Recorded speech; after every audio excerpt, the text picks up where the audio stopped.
받기를 원하고 어디가 있는지 뭘 하는지를 정말 궁금해. 이런 사랑적 성향을 가진 사람을 우리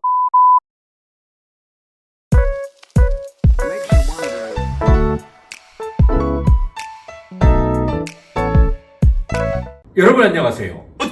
어쩌라고 심리학의 이배영 교수입니다. 무더운 여름 동안 저도 휴식기를 좀 가졌었습니다. 오래간만에 여러분과 함께 유튜브로 또 뵙게 돼서 너무 기쁘고 좋습니다.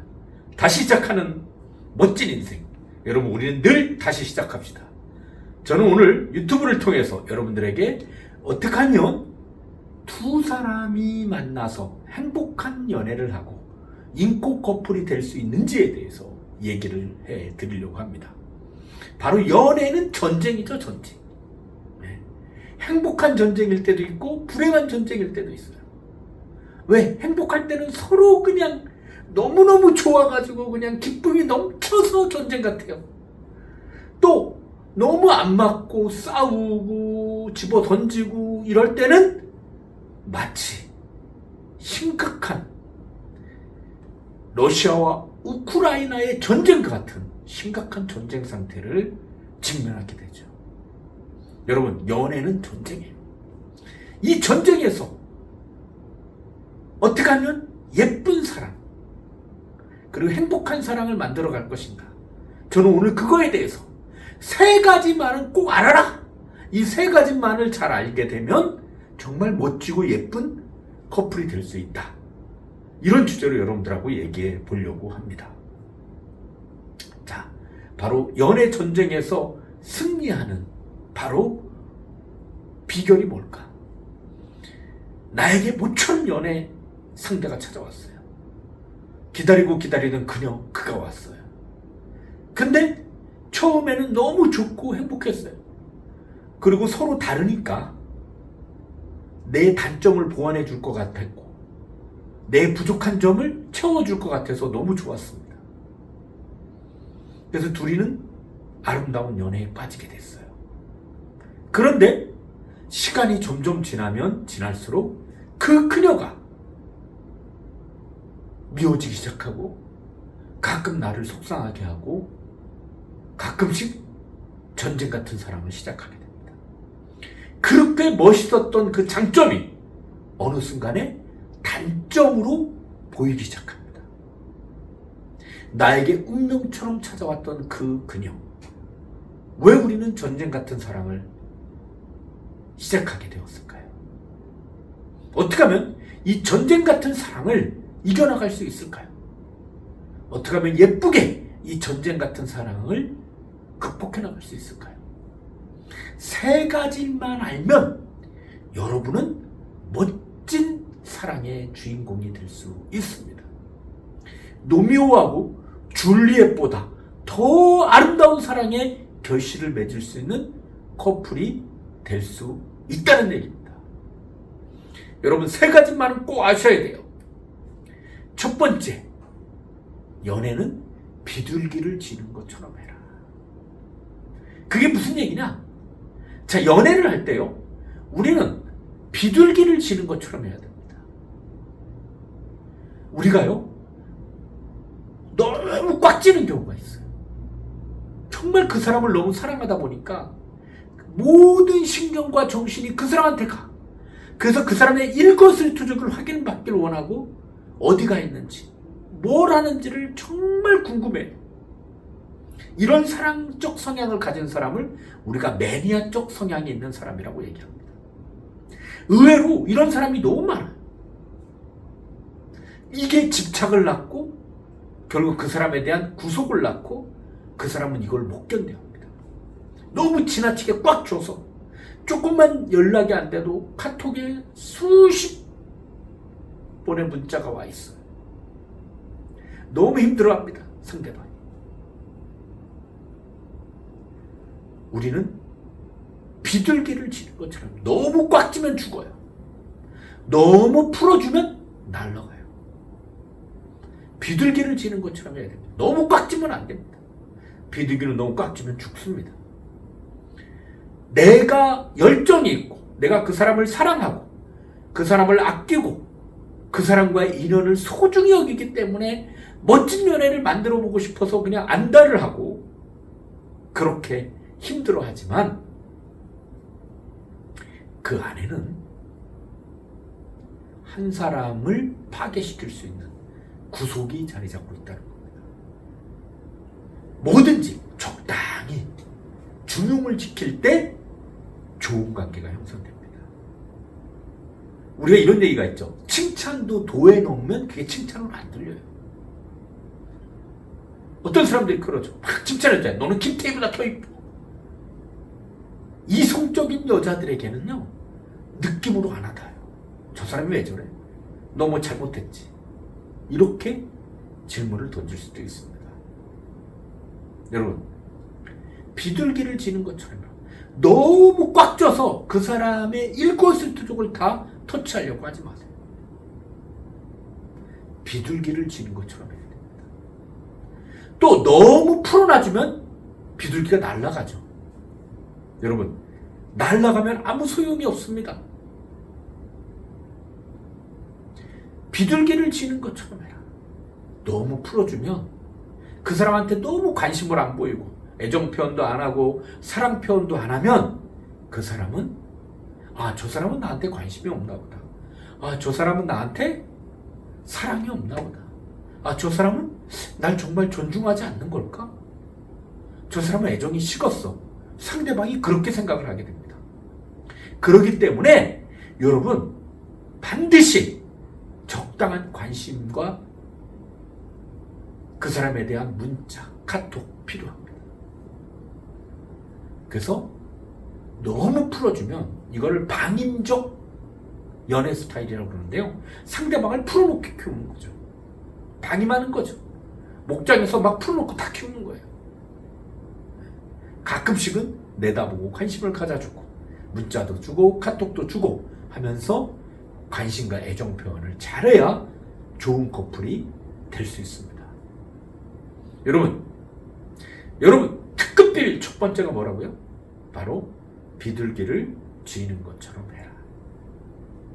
연애는 비둘기를 지는 것처럼 해야 됩니다. 경험도 마찬가지예요. 우리가 직장의 리더십 가운데 너무 꽉 쥐고 독재적인 리더는 성과를 못 내요. 또 너무 직원들한테 무관심하고 직원들을 통제하지 않는 리더, 이 리더도 훌륭한 리더가 아닙니다. 바로 적절한 관심과 사랑의 표현, 그리고 적절한 관리, 비둘기처럼 하는 것이, 쥐는 것이 필요하다는 거죠. 여러분, 첫 번째가 뭐라고요? 비둘기를 쥐는 것처럼 해라, 연애는. 자, 두 번째입니다. 애인의 성격에 따라서 대화를 해라. 커플들이요, 가장 큰 문제가 뭔지 아세요? 대화가 안 된다는 거예요. 대화에 실패를 한다는 거예요. 커플들의 가장 큰 문제점이 뭔지 아세요?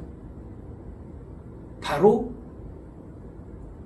말하기 기술이 부족하다는 거예요. 그로 인해서 싸움이 아주 많이 납니다. 만약 내 여자친구가, 내 남자친구가 이성적인 사람이라면 그 사람에게는 자세하게 내가 왜 그런지 육하원칙에 근거해서 자세하게 하나하나 설명해 주는 게 필요합니다. 그래서 특히 이런 말을 잘 써줘야 돼요. 이성적인 남자, 여자들은 당신 말도 일리가 있다. 당신 생각도 참 좋은 생각이다. 당신 의견도 참 좋은 생각이다. 상대의 이성적인 사고, 논리를 인정해 줄 수 있는 언어 습관. 이것이 커플 갈등을 확연히 줄여주게 됩니다. 여러분, 애인의 성격에 따라 대화해야 돼요. 이성적인 사람에게는 제가 말씀드렸던 당신 말도 일리가 있다. 당신 생각도 참 좋은 생각이야. 당신 의견도 참 귀 기울만 하네. 이런 식의 표현을 많이 사용하십시오. 그러면 아마도 대화의 질이 달라질 겁니다. 또 애인이 남친이나 여친이 감정적인 사람인 경우가 많이 있습니다. 이런 경우 이 사람들에게는 감정을 읽어주는 게 필요해요. 많이 힘들었지, 많이 속상했지, 당신 진짜 화났겠다, 당신 진짜 짜증났겠다, 당신 많이 힘들었겠다. 이렇게 상대의 말을 공감해주고 맞장구, 추임새, 물개박수를 적절히 쳐주는 것이 절대적으로 필요하다는 거예요. 감성에 호소해야 됩니다. 감정에 다가가야 돼요. 그럴 때 좋은 관계가 될 수 있습니다. 바로 애인의 성격에 따라서 대화할 때 좋은 관계가 이루어질 수 있다는 얘기입니다. 이것이 바로 두 번째 법칙입니다. 인고 커플이 되는 법칙. 두 번째, 애인의 성격에 따라서 대화를 해라. 대화 기술을 익혀라. 이것이 아주 중요한 것 중에 하나입니다. 마지막으로 세 번째, 그 사람의 사랑의 포인트를 찾아라. 자, 둘이 사귀게 됐어요. 연인이 됐습니다. 그럼 뭐가 중요할까요? 그 사람이 무엇을 잘해줄 때 사랑을 느끼는지를 잘 파악해야 됩니다. 내가 저 남자한테 이걸 많이 해줬더니 저 남자가 사랑의 감정을 많이 느끼더라. 이런 것들을 잘 찾아서 해줘야 돼요. 어떤 사람은요,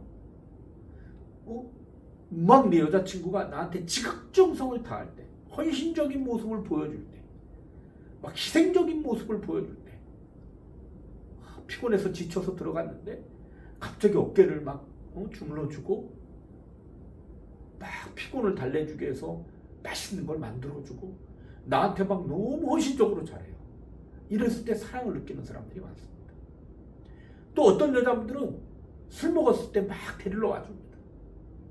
밤 12시에도 뭐 먹고 싶다면 막 달려나가서 사다 줍니다. 이렇게 뭔가 희생적이고 헌신적인 모습을 보여줄 때 사랑의 감정을 느끼는 사람들이 많습니다. 또 어떤 사람은요, 스킨십을 집중적으로 해줬을 때, 아낌없이 사랑을 표현해줬을 때 사랑을 느끼게 됩니다. 이런 과를 애완견과라고 그러죠.